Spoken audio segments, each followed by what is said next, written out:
India में काफी सारे लोग ऐसे हैं जो नई गाड़ी लेने के बाद ये दो गलतियां कर देते हैं और वो दो गलतियां ना बहुत बड़ी साबित होती हैं। जितने रुपए की उन्होंने गाड़ी ली है वो पूरे के पूरे पैसे पानी में जा सकते हैं, वेस्ट हो सकते हैं।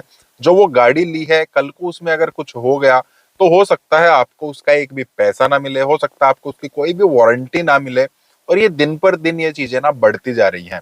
और इसके पीछे हम ये नहीं कह सकते हैं कि हम जानबूझकर करा रहे हैं, ये इन्फॉर्मेशन की थोड़ी सी गड़बड़ है। बहुत सारे कमेंट्स भी आते हैं मेरे पास, तो वहां पर ना मिस इन्फॉर्मेशन है या कोई कुछ समझ रहा है, कोई कुछ समझ रहा है। तो चलिए आज हम बात कर लेते हैं। हेलो, मेरा नाम है अमित और आप देख रहे हैं डेली ऑटो लाइफ। सबसे पहले तो हम नई गाड़ी लेते हैं, चाहे हमने टॉप वेरिएंट लिया है या हमने बेस लिया है, कुछ ना कुछ एड ऑन कराने की उसमें ललक हम सब में बनी रहती है। आफ्टर मार्केट एसेसरीज की हम बात कर रहे हैं। अब ऐसा नहीं है कि आफ्टर मार्केट एसेसरीज लगाना गलत है। गलत वो चीज है कि उनको लगाने से क्या हो सकता है उसकी इंफॉर्मेशन हमें ठीक नहीं है। अब देखिए, हम मान लेते हैं हमें पता है कि बाई चांस से किसी तार में से बिजली जा रही है, हम उसको हाथ लगाएंगे तो हमें झटका लगेगा, ये हमें पता है। उसको पता होते हुए अगर हम उसको हाथ लगा रहे हैं तो ठीक है, हमें पता है ये होना है और उसके बाद हम कर रहे हैं। किसी आग में हम हाथ डाल रहे हैं, हमें पता है कि आग जलेगा, फिर भी हम डाल रहे हैं, तो ठीक है भाई, हमें पता है आज जलेगा। लेकिन हम एसेसरीज लगा रहे हैं और हमें पता ही नहीं है कि उन एसेसरीज की वजह से, आफ्टर मार्केट एसेसरीज की वजह से हमारी गाड़ी में क्या नुकसान हो सकता है, हम फिर भी कर रहे हैं। ये तो एक किस्म से ऐसा है, हमें पता ही नहीं है यार, ये 11,000 वोल्ट की लाइट जा रही है, इस पर हाथ लगाकर देख ले क्या होगा। यार पता तो होना चाहिए ना, ये तो एक किस्म से रिस्क लेने वाली बात होगी। चलिए देख लेते हैं। इवन हम सोचते ही नहीं है, वहां तक हम सोचते ही नहीं है। हमें तो बस यही लगता है, मिस इन्फॉर्मेशन है कि हमने बाहर से अगर काम करा लिया है तो कोई दिक्कत नहीं है, कपलर टू कपलर कराएंगे, किसी बढ़िया कंपनी से काम करा लेंगे तो हमारी गाड़ी में कोई दिक्कत नहीं आएगी। मोस्ट ऑफ द केस में दिक्कत आती भी नहीं है, क्योंकि जो अच्छी कंपनी है वो भी रिसर्च एंड डेवलपमेंट करती है। उसके बाद कंपनी जो है ढंग से जो है एसेसरीज बनाई जाती है। कहीं टच स्क्रीन है, कहीं कुछ भी है, हमें अपनी गाड़ी में कुछ भी कराना है तो वहां पर कंपनीज बहुत ज्यादा रिसर्च करती हैं। लेकिन फिर भी अगर आपने आफ्टर मार्केट कुछ लगवाया है तो उससे क्या दिक्कत आपकी गाड़ी में हो सकती है। अब देखिए, मान लेते हैं टच स्क्रीन की हम बात कर लेते हैं। सबसे ज्यादा टच स्क्रीन है, स्पीकर है, वूफर सिस्टम है, यही सब लगवाया जाता है। अब मान लेते हैं कल को आपकी गाड़ी में कोई दिक्कत आ गई, तो क्या आपको गाड़ी की वारंटी मिलेगी? नहीं, आपको उसकी वारंटी नहीं मिलेगी। अब यहाँ पर भी काफी सारे क्वेश्चन राइज हो जाते हैं।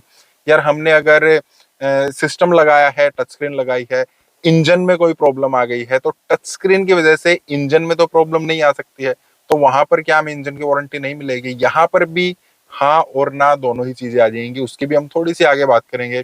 हमने टच स्क्रीन लगवाई है, उसकी वजह से पावर विंडो जो कंपनी से लगी लगाई आई थी उसमें कोई दिक्कत आ गई है, तो उसकी वारंटी कंपनी क्यों नहीं देगी? उसके भी चांसेस हाँ और ना दोनों ही हैं। अगर सस्पेंशन में दिक्कत आ जाती है तो क्या कंपनी उसकी वारंटी देगी कि नहीं देगी? उसका भी एक अलग सिस्टम है। एक और एग्जांपल थोड़ा सा हम समझ लेते हैं। आपका घर बना हुआ है, घर में अलग अलग कमरे हैं। मान लेते हैं आपने इस एक कमरे में ना बिजली का कोई काम कराया है, कोई नई डिवाइस लगाई है, कुछ भी आपने XYZ कुछ भी कराया, कोई एसी इंस्टॉल करा लिया, कुछ भी करा लिया है, वहां पर आपने वो एसी लगवाई है। उसके बाद से आपके पूरे घर की जो लाइटिंग है उसमें कुछ ना कुछ दिक्कत आने लगी है, तो क्या आप कह सकते हैं कि काम तो मैंने इस कमरे में कराया था, वहां पर कोई दिक्कत आई है तो उस चीज की वारंटी तो कंपनी को देनी पड़ेगी ना? ऐसा नहीं होता है। ये सब इंटरकनेक्ट होता है। जब भी आप गाड़ी में कोई इलेक्ट्रिकल काम कराएंगे, जो वायर से रिलेटेड काम होगा, जिसमें से बिजली आप बोल सकते हैं, कोई भी पावर जा रही है, उसकी वजह से पूरी गाड़ी में कहीं भी कोई भी दिक्कत आ सकती है। और बेशक चलिए बड़ी बात हम अपनी मान लेते हैं, हमने टच स्क्रीन लगवाई है, टच स्क्रीन की वजह से कंपनी को भी पता लग गया है, टच स्क्रीन की वजह से हमारी गाड़ी की जो पावर विंडो है उसमें कोई दिक्कत नहीं है, लेकिन स्टिल वो हमें मना कर सकते हैं उसकी गारंटी वारंटी देने से। वो कह सकते हैं और हम उस चीज को प्रूव नहीं कर सकते किसी भी तरीके से। वो कह सकते हैं जो आपने आफ्टर मार्केट टच स्क्रीन लगवाई, जो आपने आफ्टर मार्केट वूफर लगवाया है, वो ज्यादा बिजली कंज्यूम कर रहा है, उसकी वजह से इलेक्ट्रिकल सिस्टम में, गाड़ी के इलेक्ट्रिकल सिस्टम में कोई ना कोई दिक्कत आ रही है, जिसकी वजह से हमारी गाड़ी की पावर विंडो अच्छे से काम नहीं कर रही है। इंजन का जो ECU होता है, पूरी गाड़ी का जो ECU होता है, उसमें कोई दिक्कत आ रही है, उसकी वजह से इंजन के सेंसर जो होते हैं वो ढंग से काम नहीं कर रहे हैं, इस वजह से इंजन में दिक्कत आ गई है।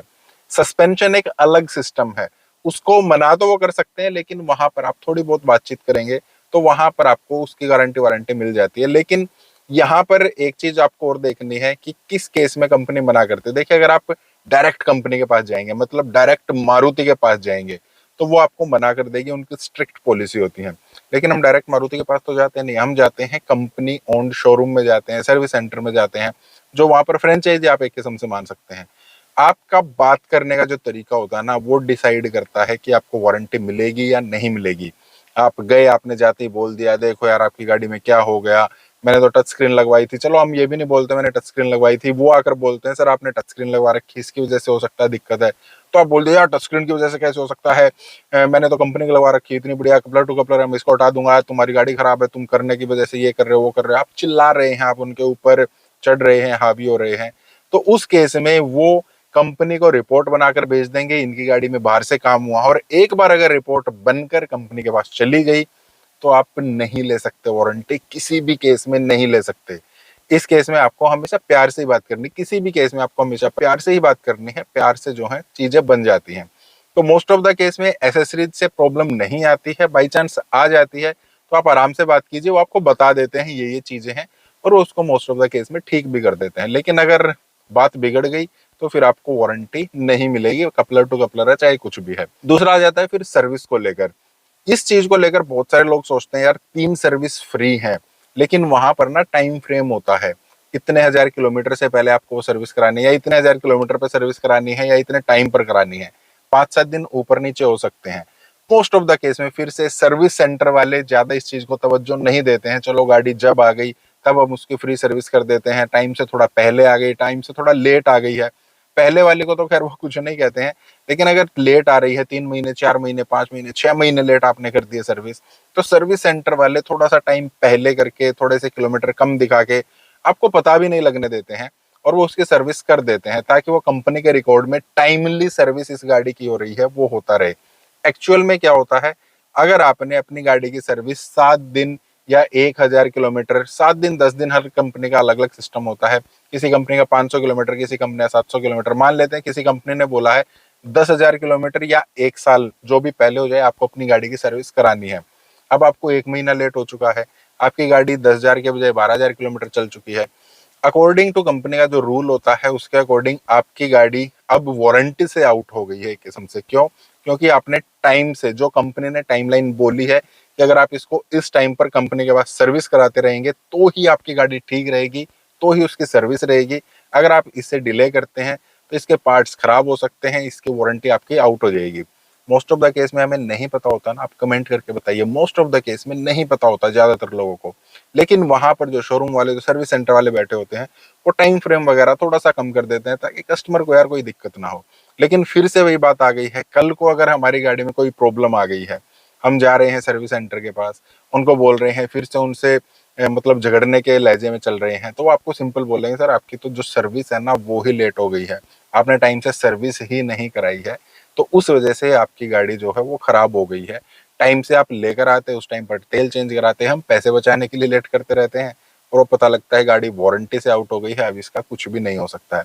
तो ये 2 चीजें हैं जो आपको ध्यान रखनी है। सर्विस टाइम से कराइए, टाइम से नहीं करा रहे हैं तो उनसे प्यार से बात कीजिए, वो अपने आप उसका टाइम ठीक करते रहते हैं। और एसेसरीज का मैं आपको पहले बता चुका हूँ। बाकी फिर भी आप कुछ कहना चाहते हैं, कुछ पूछना चाहते हैं इन चीजों के बारे में, तो आप कमेंट कर सकते हैं। फिर वीडियो के लिए आप वीडियो को लाइक करना, चैनल को सब्सक्राइब करना। मिलते हैं नेक्स्ट वीडियो में। Thank you, bye bye.